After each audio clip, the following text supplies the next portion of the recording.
Cool. We are good. Cool.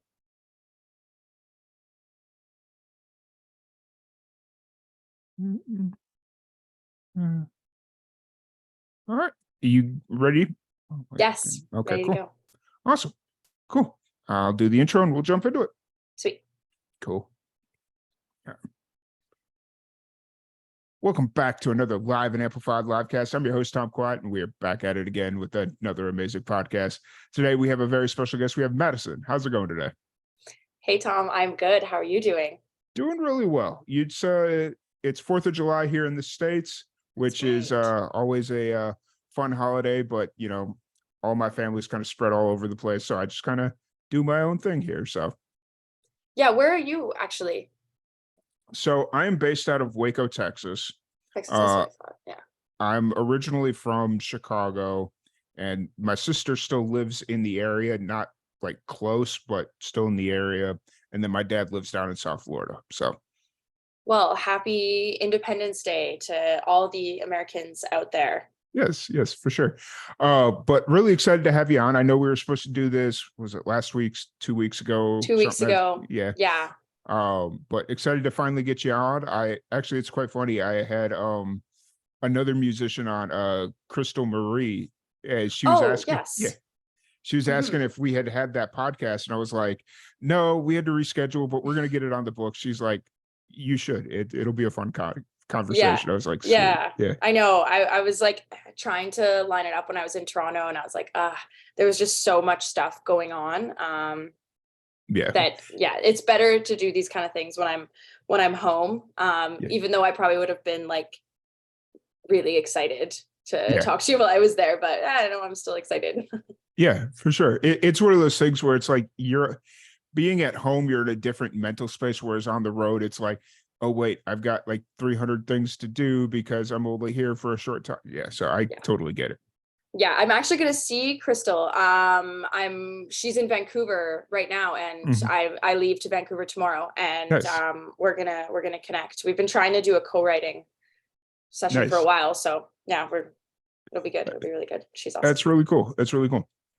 So you're based out of British Columbia. What was it like growing up there for you? What was your early life like for you? Yeah, so I'm based here in the Kootenays, which is like a kind of interior BC. Not so much on the coast. Like I'm actually pretty far from Vancouver, where I grew up and where I live now. And it's rural for sure. I grew up in a very rural setting. Lots of camping, lots of sports, but like a lot of music too, and really like organic. I grew up with pretty like country, folk, rock and roll kind of sound. And it was just sort of the music that my parents were playing. My dad is a musician, and so are my aunts. So I grew up with a lot of, camping trips, singing, playing around a campfire. That whole sort of organic upbringing was very much what I had out here. And I think it was really good.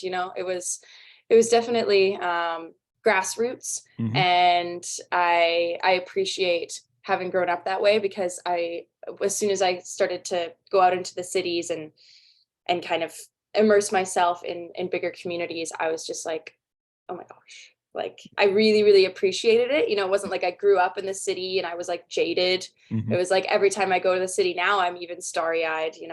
Yeah. It also had to be a little bit of a culture shock for you, like growing up in such a suburban area or in a rural area, not rural, rural area. And then coming into the city, it's just like, wow, there's so much going on.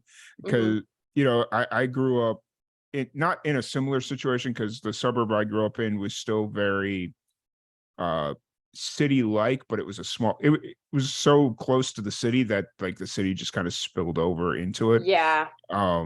But when I went to school, or when I went to college, that was in a very rural area. So I went in like deep southern Illinois, like very rural area, and that was a culture shock to me, even though I'd been to the country, I'd had family that lived in the country and stuff like that, but just kind of being out there myself, it was like, oh wow, this is different. Like not everything's 5 minutes away. Yeah, and I mean, here it kind of has everything that I need, as far as life things, but music kind of growing up, I sort of had to like pave my own way and go off on more of an alternative route. If I had just stayed here and done music here, probably would have looked a little bit different. Basically like Cranbrook, where I'm from, is amazing and I love it here, but I can't really work that much here.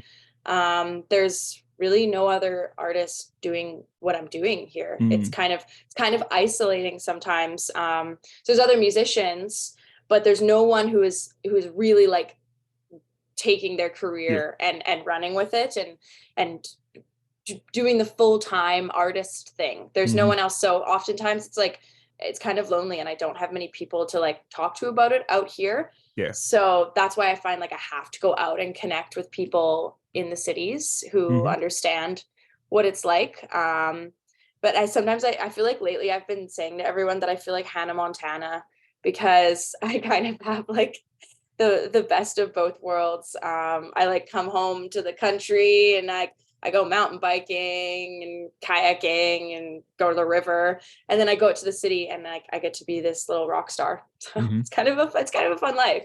Right. That's for sure. That's interesting that you're kind of the only person that's taking, I don't want to say your music seriously, because I'm sure everybody else that's playing takes it seriously. It's more so just like on a career level. Yeah.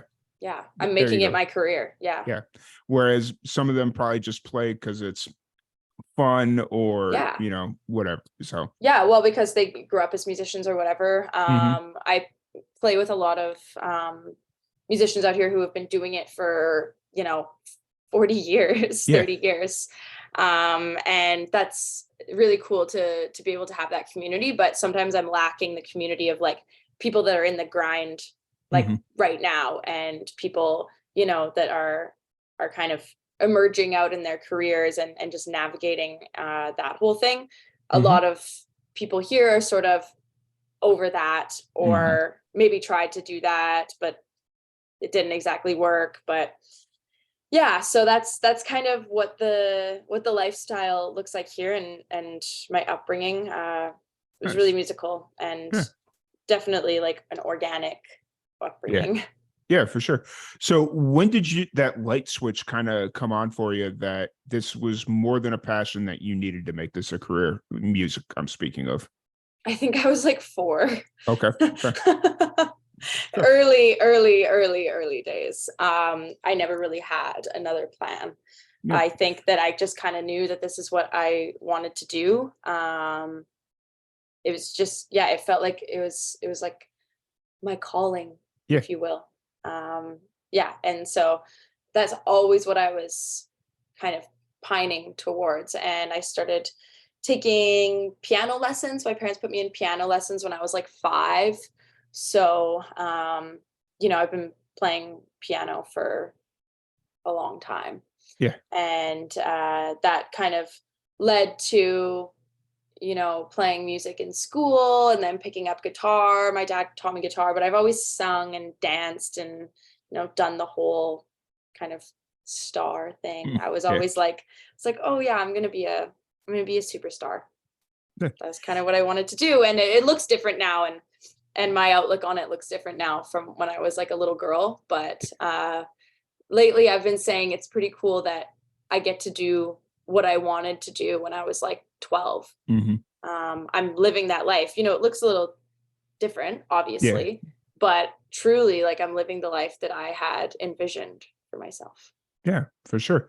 Because as a kid, all you see is the results of years and years of hard work, and you see them on TV playing like arenas and all that stuff. And it's like, yeah, but it took them 20 years of grinding through it to get to that point right there. And and that's not really talked about like too much in the media, unless you deep dive into someone's interview. Right. But it's kind of And a lot of times also, like, I've seen, it's just, sometimes it's just lucky. I could have been born into a family that was in music management or in film and television in LA, but instead I was born here in the middle of nowhere in the mountains. And that has, changed my trajectory a little bit. It makes my story quite different. So I have to kind of lean into that rather than lean into connections that I happen to have, because I don't really have any. I come from a family that is like not in that world at all. My parents are like, we don't know what you're doing. We have nothing to offer you in that aspect. So yeah, I kind of just had to figure everything out. And I think there's it's kind of confusing when you're just starting out to be like, well, how do I get there? 100%. It's in those types of stories where the child tries to, I don't want to say break away, but really follows their passion. And, whether their parents, depending on how involved their parents are, it's always kind of interesting when they don't know, but they're still they don't know what you're doing, but they're still really supportive. Yeah. It's like, I can't help you in any other way than just give you my support. Like, there's not a phone call I can make. There's not a buddy. That's my parents. Yeah. Yeah. It's like, but it's still so funny because it's like, they'll be like, you'll be in the middle of your career and they'll meet one musician at a bar that just talks like they know what they're doing. And it's like, oh, hey, you should link up with them because they really know what they're doing. And it's like, that's so funny. That's so funny. That actually happens all the time. Or my mom will be in like Mexico and she's like, I met this film director and he's going to be in Toronto at the same time as you. And I'm like, it's probably really unlikely that we're going to meet, but like, thanks, Mom. Appreciate that. It's my dad does that to me pretty regularly. He's like, hey, I met this musician, she was really good, and then come to find out she's like a cover musician that just plays around South Florida. And it's like, it's not really or it's just like the connection just doesn't line up, but they just like, they see artists, and you know what, that they obviously they mean well. So 100%. So you travel. We were talking before we jumped on here that you travel a lot. You go to Toronto, Vancouver pretty consistently. When did you kind of realize to make it in the music industry, you had to travel outside of your hometown? I think that kind of happened when I was like younger, when I was in high school, and I started traveling. I was in a vocal jazz choir that was at my school. That was like, we were getting really good and we were getting accepted into festivals and competitions and stuff. So our choir director took us to Vienna and Prague, and we got to compete and like play in all these beautiful cathedrals and just like do a bunch of really amazing things. Sorry, my phone. Oh, you're good. It was my horoscope. And I kind of was like, oh wow, like this is crazy. Like all these people all these cultures, all these different communities. And so then I was like, okay, well, I want to do this when I'm an adult. So when I turned 18, I actually decided to move to Ireland. I just decided it. Okay. One day I was like, I'm going away to Europe by myself. So I just moved to Dublin. I just like packed up a backpack and moved out there, and then lived there for about 3 years. Oh, wow. Yeah. Nice. Yeah. So I lived and worked in Dublin. I wasn't really doing music. I was like listening to music for sure, and like going to a bunch of concerts and meeting artists and stuff. But I was it was on the back burner for me. I was just kind of figuring myself out, Yeah. As we do when we go to Europe in our early 20s. That's kind of what the thing is. And then, that kind of sparked that for me. And then I kind of just knew that was what I was going to have to do. And I knew I was always going to go back there because the piece of my heart is there. And now being here, I know that I could still live in Europe, or I could live in Toronto, or I could live in Vancouver, because I know that's where I have to be to kind of flourish. Yeah. But I love living where I do. I think that it's kind of integral to my writing process and my ability to not get so caught up in all of it. I get to kind of come home and recharge.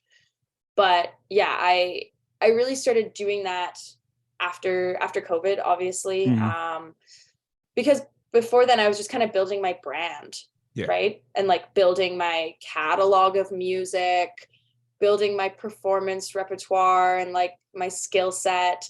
And now it feels like natural. It just feels natural to be like, oh yeah, I'm in Toronto this week, or oh yeah, I'm in Vancouver, or now I'm in LA, or now I'm back in Dublin. Like, just kind of feels like that's the natural thing to do. Yeah, for sure. It's hard.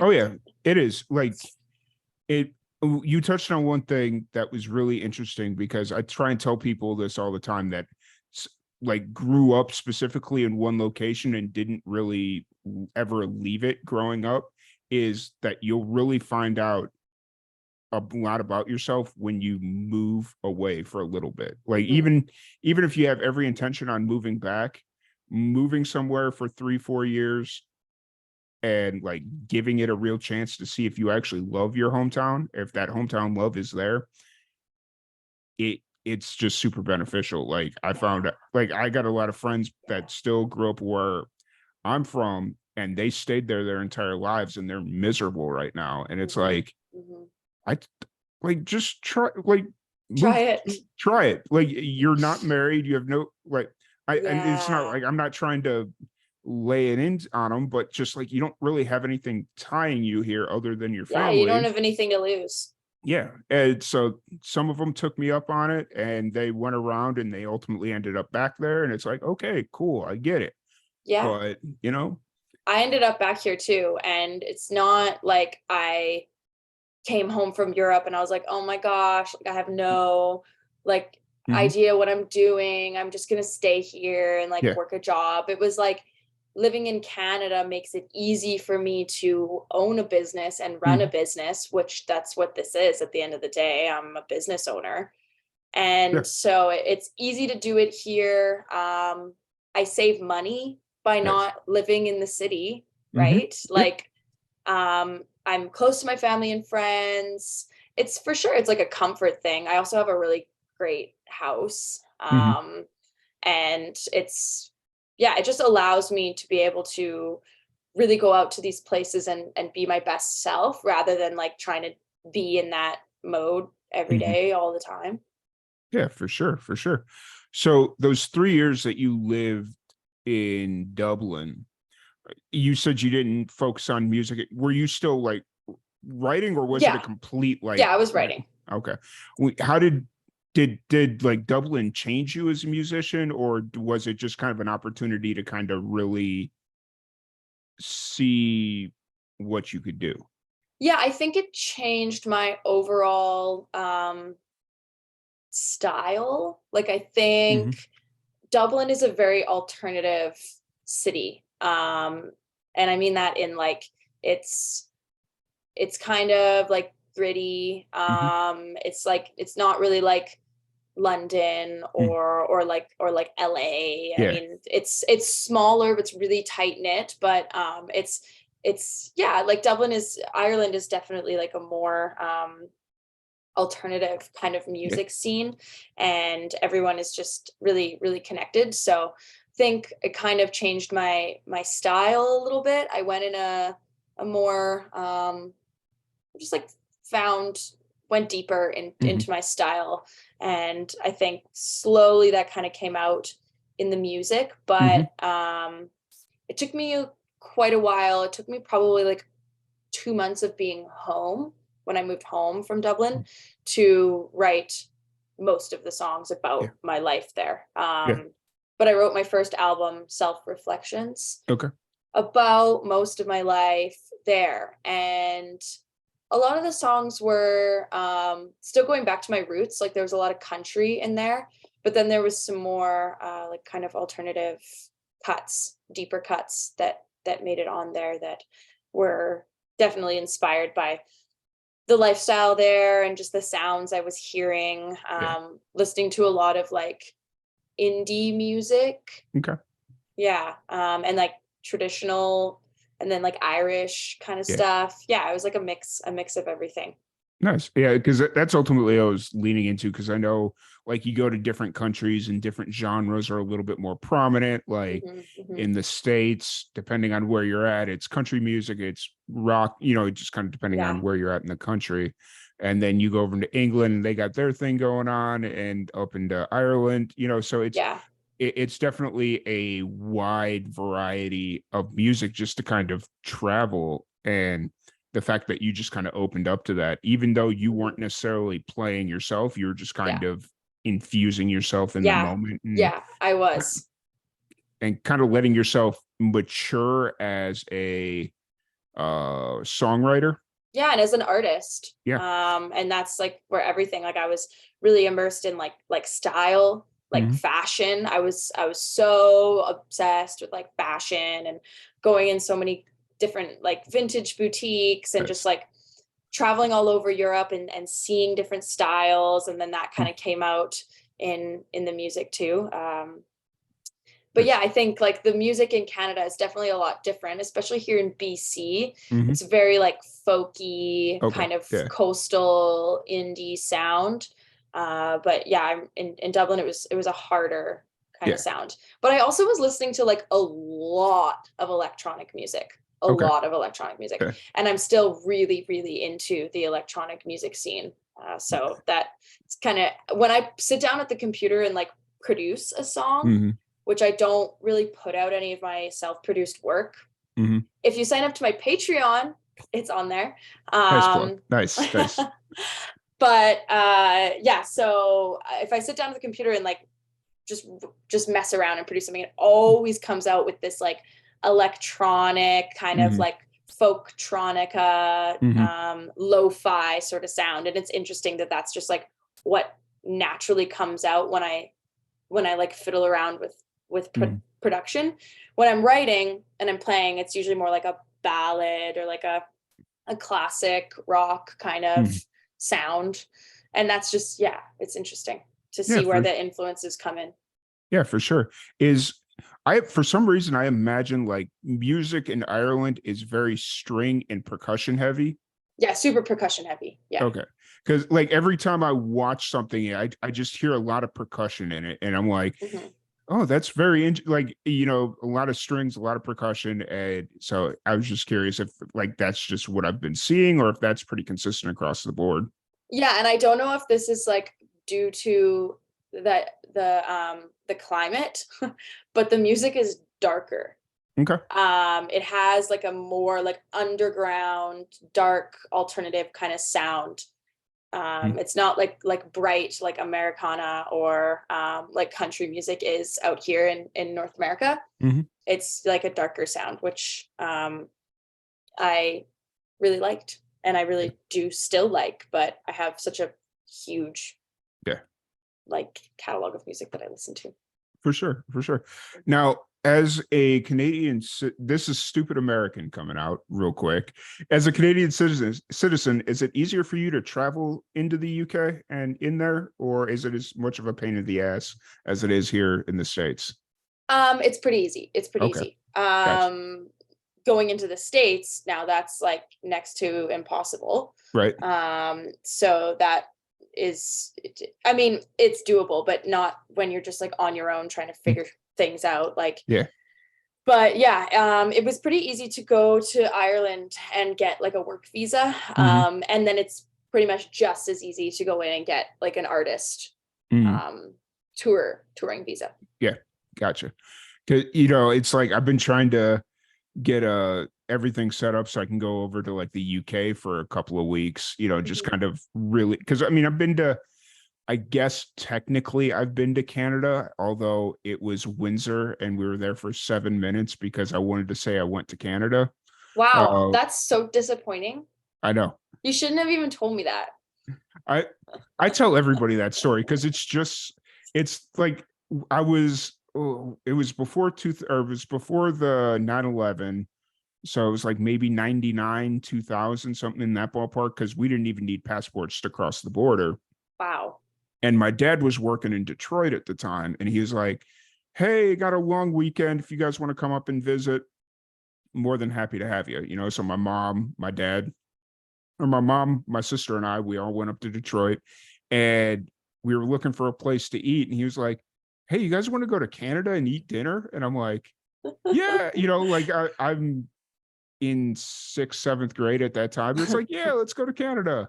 Sure. We went across and went to That's Windsor, funny. and I'm like, "Are we in Canada Are yet?" we in Canada? Yeah, Yeah, I know. it was very disappointing, but we had a we had a good time about it. So Well, I can't believe you haven't come back yet. yeah, it's I actually had plans of at least going to so It's so much cheaper for you. yeah, it's I had plans of going to Toronto because I could fly, like where I'm at in Texas, I can drive up to Dallas and fly pretty much Pretty anywhere easy. Yeah. that I want to go.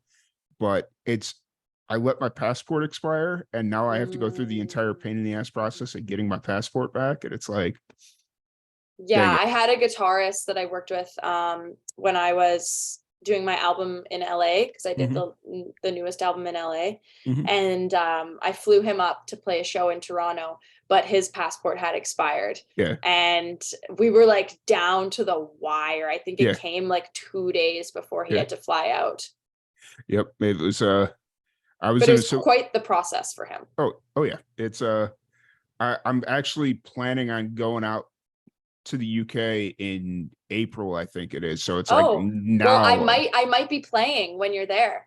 Nice. That's Yeah, cool. Yeah. yeah. I'm It's planning like a little Europe tour in the spring, kind of. that's awesome. It's like I get the passport now and I could start traveling a little bit more. Like I want to come back to Canada. I want to Toronto would probably be the first stop that I go to, just Yeah. because I feel like that would be the easiest transition for me. Hmm. But like trying to get that passport refigured out and so I can start traveling again. So Yes, get it done. yes. Oh, so you lived in Ireland for 3 years and then you moved back. Was it because of the pandemic, or is this kind of a little Mm, bit before the pandemic? yeah, this was a little bit before. This was before like there was even any, well, it was like December 2019. Okay. And it was mostly because my visa expired. Um, and I didn't feel like extending it. It felt like easier to just like come home, and I kind of, yeah, I just like felt like the right timing to come back. I was there for quite a while, and I wanted to come home and be with my family and be with my friends. And then I kind of just dove into the music when I got back, and Oh well. it felt really like organic that way. I Hmm. had all these songs that I was writing. I had started when I was down there. I actually came up with my artist name, Maddisun, Hmm. and it that's kind of where that whole project sparked. And I put out this like demo of songs that I produced in Ireland in my Hmm. tiny, tiny little house. I was living in like a tree house basically. And I produced, I think it was like 4 or 5 songs. And I put them out on Spotify when this was like in like 2016, 2017. Was And this crystal clear? Is that yeah, okay? it was. Yeah. Yeah. And like night noises and like a Hmm. couple other kind of really deep stuff that I was working on. And it was so funny. I had like a little USB mic. I think I had a Snowball. I actually have it Yeah. still, and I like brought it Nice. back with me. And I had like a little MIDI keyboard that I remember I picked up and like brought on the train with me because I obviously didn't have a car. Hmm. And yeah, it was really interesting. I put that out, and then obviously like as time went on, I was like, okay, I'm not happy with this project anymore. I'm going to take it down, and I'm going to work with another producer who can help me like track things. So I started working with someone local here, and we, kind of put a few songs out. Wild Roses was Hmm. one of them. In the end, And then I finished the album, applied for some funding, got the funding, and then decided to work with the producer out in truly the middle of nowhere in the Slocan Valley.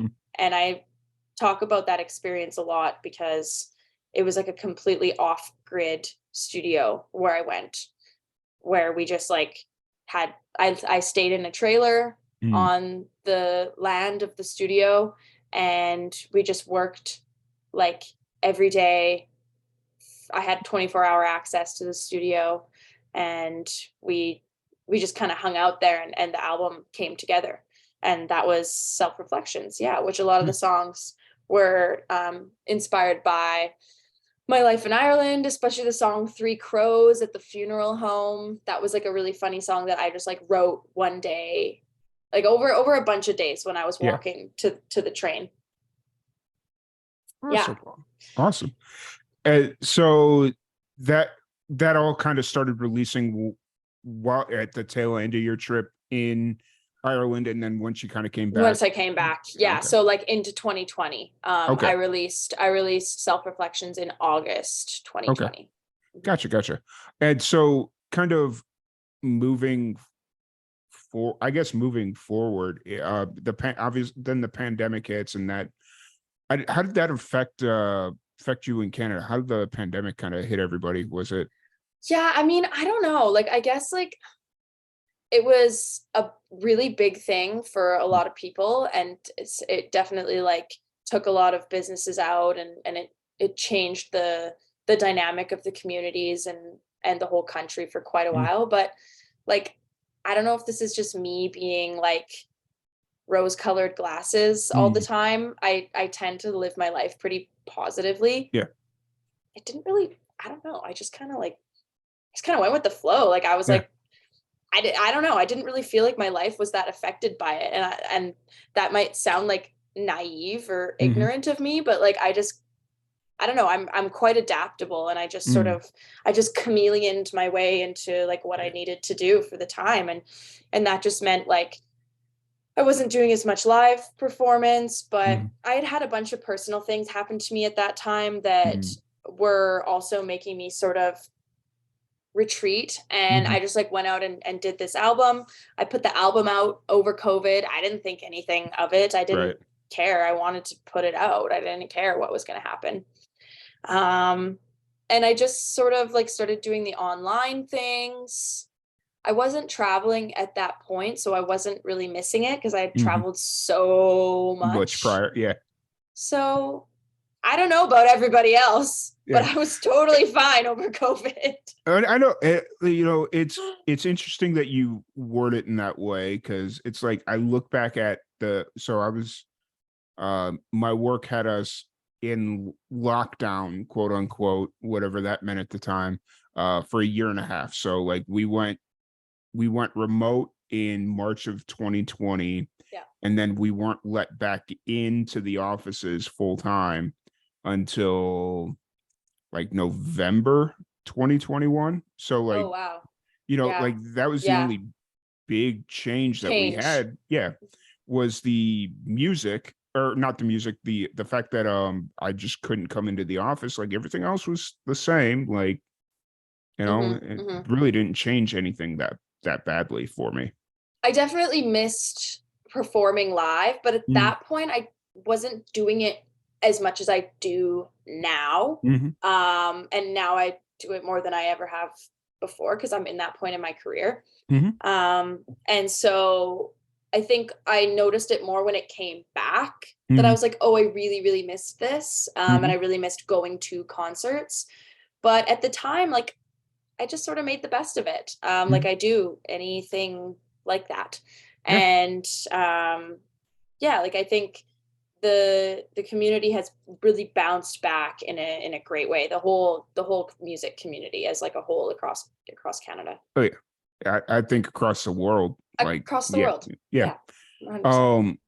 So let's talk about your latest album that you released last August. Home is Where the Music Is. Yes. What was kind of the approach to this album? This is obviously like a post COVID or post-pandemic album? Was this something that you were working on during the pandemic, or like kind of set this album up for us? Yeah, so this album was kind of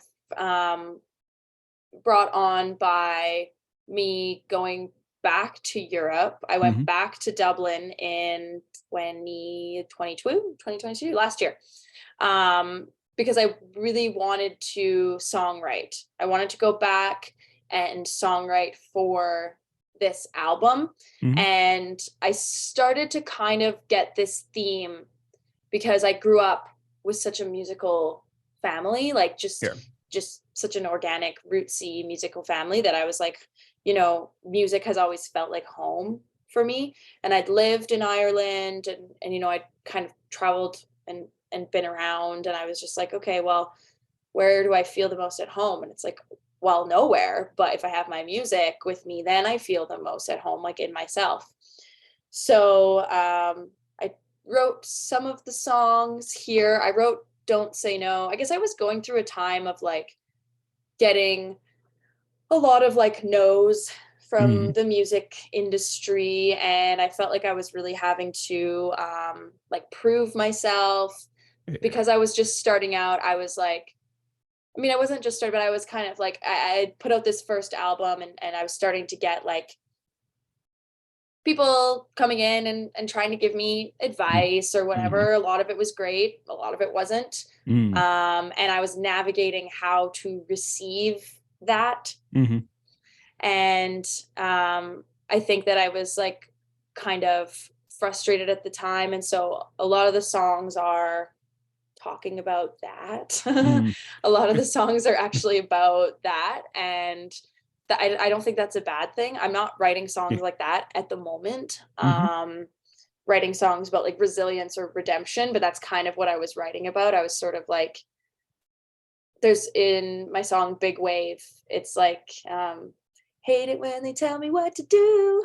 Because I was just like really tired of everyone trying to tell me what to do when this career is like so difficult. You just, there's a way of going about it. So yeah, that was kind of the inspiration. And then I was like, okay, well, I'm going to go down to Ireland and songwrite for this. So I went down and I stayed at this kind of like off-grid, I'm really all about that, in this like retreat center for artists. And I just wrote a bunch of songs. I stayed down there for like 2 months and did a bunch of crazy things. I was like, what can I get myself into? Like fun. I was like, okay, I'm just like taking this experience and I'm going to say yes to everything. And that was kind of where that song Don't Say No came in as well. And I kind of was like writing that one a lot. And then in that time, I got contacted by a production company out of LA called PSY. And Chloe Chidas is like the owner and operator of it.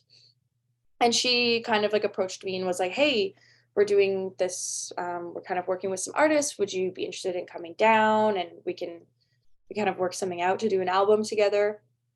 And I was like, yeah, that sounds really cool. Like, I'd love to come down to LA. I was actually going to go back to the studio that I recorded my first album at. Nice. But I decided, I was like, well, let's go to LA because home is where the music is. And it felt like just like another stop along that album's journey. So I wrote the song Running, kind of about that and how I felt like I was kind of just like running for something and kind of like climbing the mountains. And sometimes it feels like I'm doing that stuff just to be able to like get by. So that was the song. It was like climbing mountains just for water and wine, because I feel like sometimes I'm just, doing these things just to be able to support myself. But then I'm like, well, that's great. I'm able to support myself. Yeah. So we did the album together and it was really cool. It was a really cool process. And it gave me so much insight onto the music industry. I'm really glad I went down there. My dad came with me to LA. So it was like I had him and his music with me. And on the first song on the album, he's actually talking. So everyone who hasn't heard that, go listen to Home. It's like the intro track to the album. The producer like set his phone on voice record and got like this really beautiful conversation that me and my dad were having. Oh, nice. It's always really cool when you have those producers that are just aware of what's going on, and they just think on their feet, Yeah.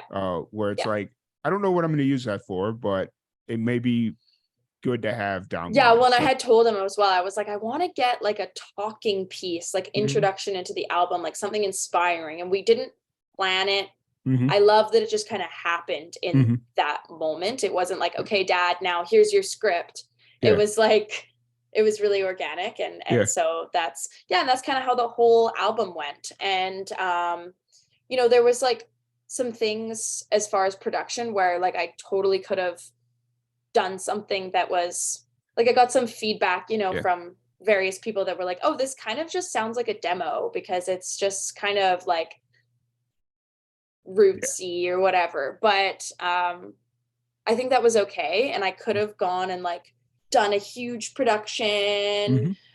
But I think like the songs sort of speak for themselves, and the theme and the concept of the album was so strong that was what was the huge kind of artistic vision for me, less about like the production of the songs. Yeah.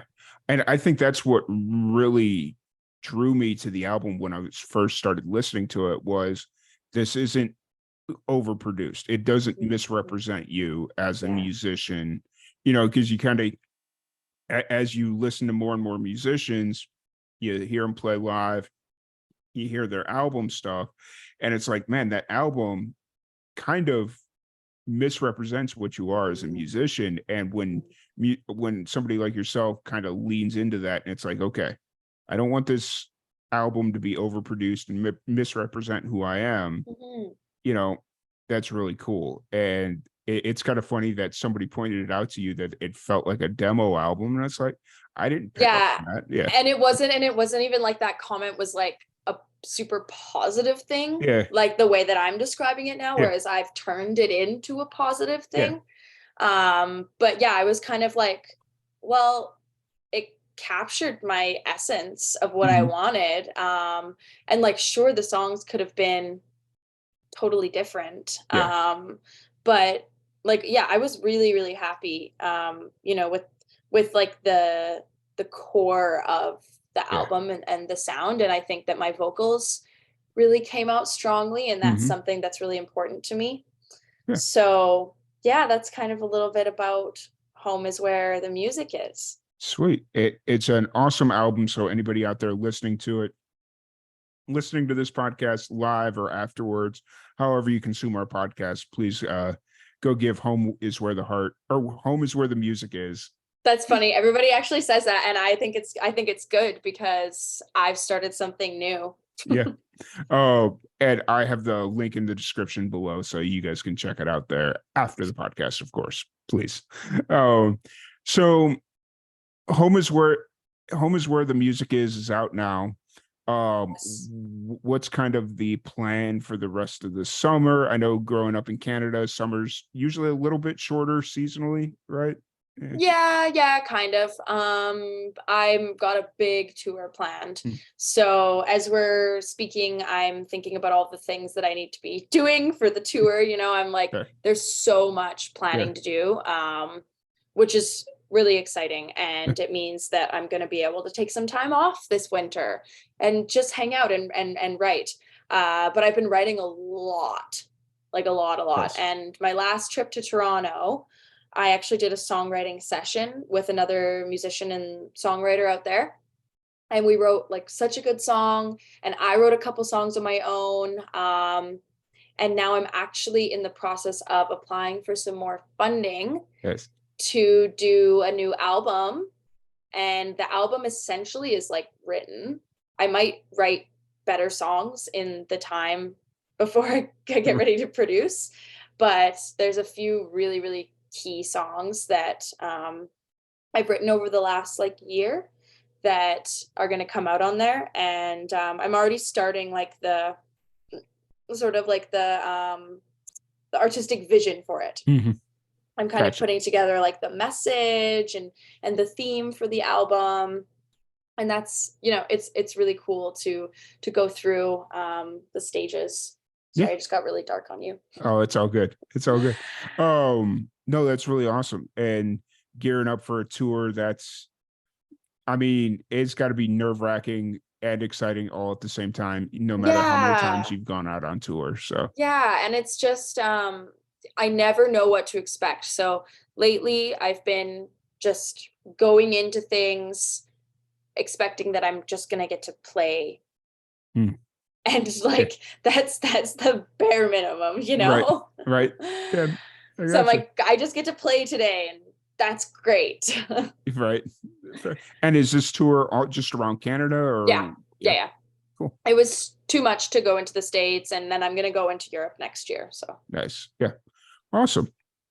So so kind yeah, new album is probably gonna be late 2024, early 2025. cool. Mhm. Sweet. So that'll give you a little bit of time to make sure it's right. And I'm sure with the way that the current release strategies run, I'm sure. Well, and kind of seeing how you've done things before, will you release singles before then? Yes. Okay. Yes, I only released one single. Well, Mhm. I did two because I did a remix for Home is Where the Music Is, but I think I'm gonna release three singles, maybe even four, one that isn't necessarily on the album. Um like a collaboration track, this one Mm. that I'm working on with Yeah. this songwriter. I kind of have to decide if I'm able to put it on the album or not, or Yeah. how that's gonna look Yeah. logistically. Um but yeah, so I'm planning on starting production in the spring, Mm. and this one is definitely going to be more produced, like not necessarily like overproduced, lots Yeah. of instruments and things, but just Mm. like higher caliber production. Yeah. Yeah. Yeah, For sure. yeah, And I think that's a very strong distinction that needs to be made because, there's a difference between quality of production and just overproducing it. yeah, You and know, quantity. yeah, pretty for sure. So with all that kind of going on, when you need to like decompress or just kind of step away from everything, what are your hobbies outside of music? Oh my God, I have so many freaking hobbies. I do so many things. It's crazy. But mostly I'm into sports here Mm, back home. So in the winter, I snowboard a lot. nice. Yeah, I'm always up on the hill in the Is winter that a shredding. is that something that a lot of Canadians do is like Yeah. snowboarding or okay. Yeah, I guess, and skiing. Okay. So yeah, I snowboard, I cross country ski, I fish, I fly fish, I ice Nice. fish. Um, and then lately I got a new mountain bike. So I've been like super into mountain biking. I just want to like shred. Yeah. I don't know. It's really interesting. I'll be in my two different like modes, which is like my like tomboy shredder girl Hmm. mode, and then my like rock star, like Stevie Nicks mode. Right. And I just like kind of like switch Yeah. between the two of those. Yeah. Um, and then yeah, living rurally, like I'm out at the lake all the time. Nice. I'm swimming, I'm hanging out with my friends here, I'm going to the river, I'm fishing. Um, yeah, so that's kind of what I do. I have a beautiful home here with like a big backyard. Mm-hmm. So I'll just kind of like go out and sit in the sun, and Yes. yeah, and that's kind of the balance. And that's why I say that I'm Hannah Montana. Right.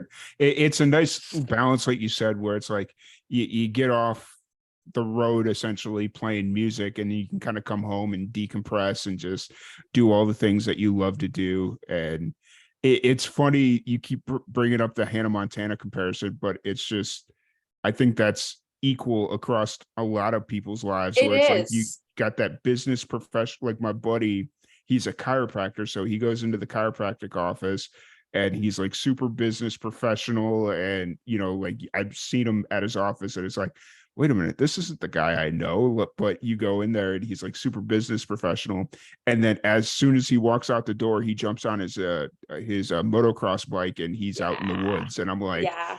wow, this is wild. Like, and that's the guy I know, but this new guy, it's like, I don't know you, but Yeah, I know. And I think that like it's taking kind of like my friends and my family to sort of, because the girl that I grew up as is like the mountain, like mm-hmm. bush girl out, but always like singing and playing and being in Yeah. that dreamy world. But I think my friends are like, slowly getting on to being like, oh, like Maddie's a rock star Yeah. too. Yeah. You know, For sure. And it's always good to have those friends that just kind of reconnect you to home. Like, where your home is, and it's like your friends, whether for good or for bad, they'll just kind of bring you right back down to reality. Yeah, 100%. So yeah, I'm But super, super grateful to have these different lives that I live. yeah, Yeah. for I sure. think everyone kind of has that in their own way. Yeah. Oh, so I don't want to keep you too much longer because No, I know this was perfect. I'm glad that we touched on all these things. It's kind of like me at home reflecting. Yeah.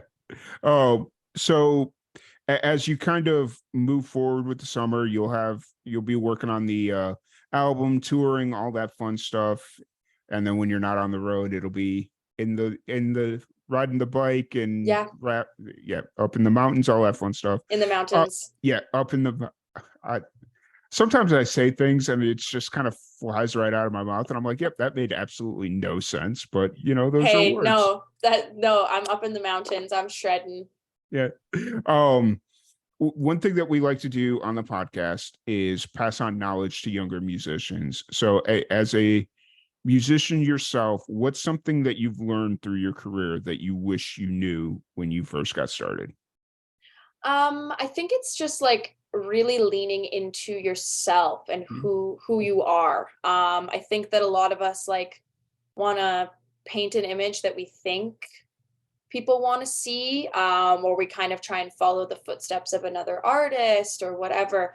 But I think the thing that has been the most enriching for me is just like really being myself, and having a story to tell. So something that it might be kind of different to Mm, other people's stories, and you're like, oh, I don't know if this is even like worth telling. But I think if it's something that makes you should share that. And I think like authenticity is the most important thing of being an artist. There's a lot of us out there, and there's a lot of the same formula over and over and over that we see. So I think if you have something that makes you unique, and different, you always will. So kind of leaning into that, and not being afraid to be like weird, yeah. or not being afraid to be, kind of out there, like on social media, especially, or like on stage with your style. Like just like don't be afraid to be passionate and to be like the weirdo that you are. Mhm. Fair. Just be People authentically who you are. Yeah, people really connect with that. And like it's not like a facade or anything of Mhm. of that. It's Yeah. just like you just being candid and being who you are. And also like taking advice from people. I think that slowly over the last like maybe like year or two of getting a lot of feedback, some of it good, some of it just like not good, Yeah. or pointless, unsolicited. Yeah. Coming up with a way that makes you feel like you're not anxious in your response, but also that you've advocated for yourself.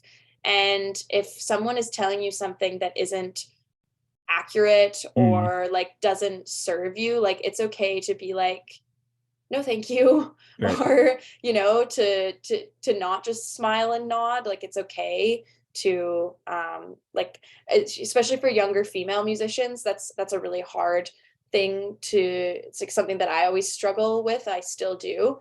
But just like making sure that people know that there's a there's a right way of going about telling you what they think about your music. Mhm. And there's a right way for us to respond to that, but it's not always just being like the nice girl and like smiling and nodding. It's also being like, no, actually, that's not true, Yeah. or whatever, like advocating yourself and surrounding yourself with a community of people that really, really support you Yep. and love what you're doing. And it's okay to, if you're working with someone and it doesn't fit, it's okay to be like, hey, sorry, actually, like this isn't a fit for me anymore. Um, Yeah. and there's a lot of people out there who are going to try and come in Yeah. on your stuff, Yeah. and that's a little bit of advice that I am always thinking about myself. So I'd like to pass that on too. Nice. That's awesome. That's really, really appreciate it. It's one of those things that once we started doing the podcast remotely and I started realizing that there was a lot of younger musicians listening to what we were doing. And it's like, okay, we need to figure out a way to, kind of pass on some of this knowledge, even though like listening throughout the entire podcast, they'll definitely soak up some knowledge, but there's just stuff that doesn't come up naturally in the conversation. That's totally. Well, some things that are a little bit more uncomfortable, right? Like, that whole like self advocacy of just, just like being yourself, being authentic, but not being afraid to be like, sorry, like that's not right. Yeah, 100%. 100%. So if anybody wants to check out your music, your social, interact with you on social, catch a show, whatever it is, where's the best place to find you?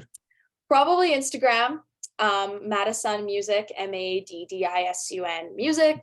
It's maddisunmusic.com/tour to see all my dates, but I've got it like pinned on my Instagram. That's kind of the place where I'm the most active.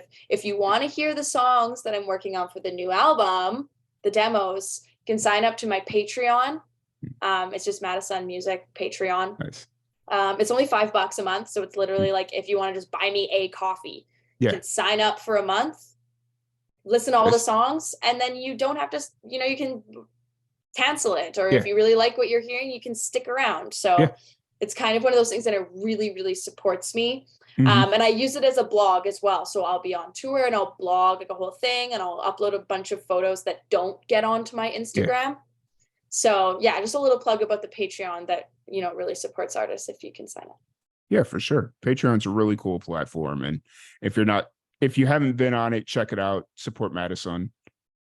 It's better. It's always a good time on Patreon. So yeah, it is. So thanks for having me on here, Tom. This was awesome. I'm really glad that we got to make this work. Yeah, absolutely. It was a really good time. Let me just wrap this out here really quick. Once again, thank you everybody for tuning in. If anybody wants to support Live and Amplified, liveandamplified.net is the place to do it. That's where you could find all our previous podcasts. You could find the Hoedown Showdown, the upcoming release of Live from the Pit, which is our brand new rock radio show. All that stuff and everything we've ever done, you can find at liveandamplified.net. But once again, thank you so much for hanging out with us. We really appreciate it, and we will see you all later. Thank you. Yep. Cool. Awesome. Stop. So many buttons to hit. So many buttons.